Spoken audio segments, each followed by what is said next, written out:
लगता कि पावन सावन अब आई गए, सब केहू गेरुआ रंग में रंगाई गए।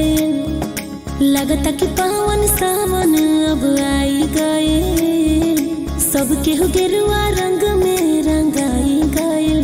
कि लागे बड़ी निक कांधे कांवरिया हो, बोलबम बोलत काटी जाला डगरिया हो।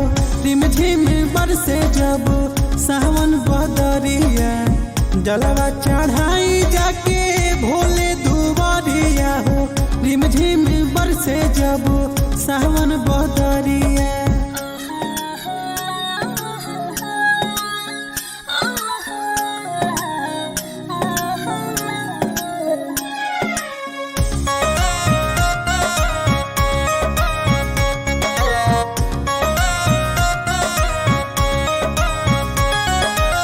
चढ़ते सावनवा मनवा बम बम बोले, दर्शन ला व्याकुल बना जरिया।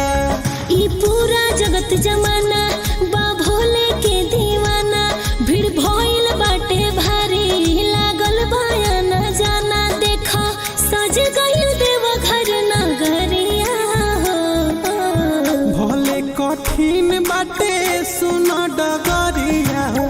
जलवा चढ़ाई जाके भोले दुआरिया, बोलबम बोलत काटी जाला डगरिया हो। रिम झिम बरसे जब सावन बदरिया।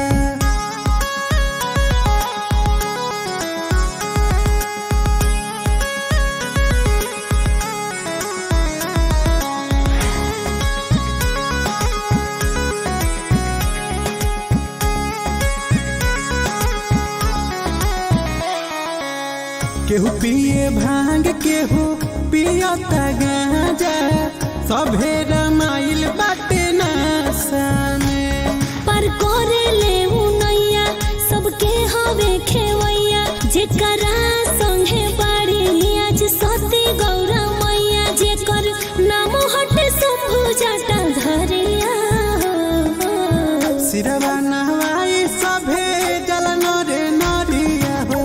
रिम झिम बरसे जब सावन बदरिया, जलवा चढ़ाई जाके भोले दुआरिया हो। रिम झिम बरसे जब सावन बदरिया।